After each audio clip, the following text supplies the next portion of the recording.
नमस्कार साथियों, आपका स्वागत है मेरे YouTube चैनल पर। क्या टीएमसी के 20 बागी सांसदों की सांसें चली जाएगी क्या, या अभिषेक बनर्जी की मेहनत रंग लाई? सुप्रीम कोर्ट के एक्शन के बाद टीएमसी के 20 बागी सांसदों की मुश्किलें बढ़ती नजर आ रही हैं। मामला अब सिर्फ राजनीति तक सीमित नहीं है रहा, बल्कि सीधे सुप्रीम कोर्ट तक पहुंच चुका है। टीएमसी नेता और सांसद अभिषेक बनर्जी की याचिका पर सुप्रीम कोर्ट ने 20 सांसदों से जवाब मांगा। मामला लोकसभा में है उनकी सदस्यता और उनके खिलाफ चल रही अयोध्या की कार्रवाई में कथित देरी से जुड़ा है। हालांकि इस सुनवाई में सुप्रीम कोर्ट ने फिलहाल लोकसभा स्पीकर ओम बिरला को नोटिस जारी नहीं किया। दरअसल टीएमसी की तरफ से आरोप लगाया गया कि पार्टी से अलग हुए 20 सांसदों के खिलाफ अयोध्या की याचिकाओं पर लंबे समय से फैसला नहीं हुआ। अभिषेक बनर्जी ने सुप्रीम कोर्ट का रुख करते हुए मांग की थी कि स्पीकर ओम बिरला इन मामलों पर जल्द फैसला लें। इससे पहले जून में टीएमसी ने 20 अलग याचिकाएं लोकसभा स्पीकर के सामने दाखिल की थी। अब 25 अगस्त को इस मामले की सुप्रीम कोर्ट में सुनवाई हुई।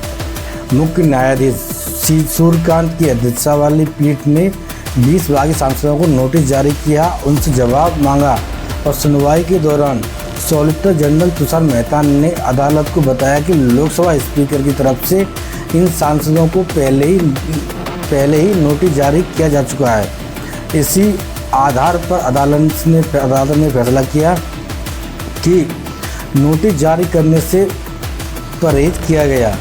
यानी पूरे मामले में अब सबसे बड़ा सवाल यही है कि 20 बागी सांसद सुप्रीम कोर्ट के नोटिस का क्या जवाब देते हैं और लोकसभा स्पीकर उनके खिलाफ चल रही अयोग्यता की प्रक्रिया पर कब अपन अंतिम फैसला लेते हैं।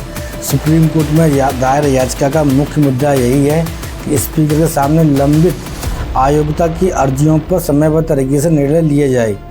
मामले की शुरुआत तब हुई जब टीएमसी के 20 सांसद पार्टी से अलग होकर एक अलग राजनीतिक समूह के साथ जाने का दावा करने लगे। रिपोर्ट के मुताबिक इन सांसदों ने नेशनल सिटीजन्स ऑफ इंडियन यानी एनसीपीआई के साथ जुड़ने का दावा किया। टीएमसी ने इसी कदम को दल बदल कानून के तहत चुनौती दे दी।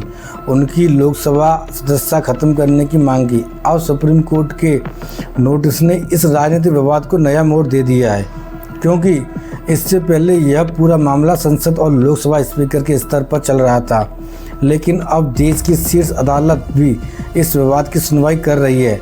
हालांकि यह कहना अभी जल्दबाजी होगा कि 20 सांसदों की सदस्यता खत्म हो जाएगी। फिलहाल अदालत ने सिर्फ उनका जवाब मांगा है और आगे की कानूनी प्रक्रिया उनके जवाब तथा स्पीकर के समक्ष चल रही कार्रवाई पर निर्भर करेगी। इस मामले में एक और अहम बात यह है कि अभिषेक बनर्जी पहले ही स्पीकर ओम बिरला से मिलकर 20 सांसदों के खिलाफ दाखिल अयोग्यता याचिकाओं पर जल्दी फैसला लेने की मांग कर चुके थे। अगस्त की शुरुआत में ही उन्होंने कहा था कि अगर तय समय सीमा के भीतर फैसला नहीं हुआ तो सुप्रीम कोर्ट का रुख करेंगे। इसके बाद मामला वास्तव में सुप्रीम कोर्ट पहुंच गया। अब राजनीतिक सवाल भी उतना ही बड़ा है। अगर बागी सांसदों के खिलाफ अयोग्यता की कार्रवाई आगे बढ़ती है तो इसका सीधा असर संसद में टीएमसी की ताकत और इन सांसदों की राजनीतिक स्थिति पर पड़ सकता है।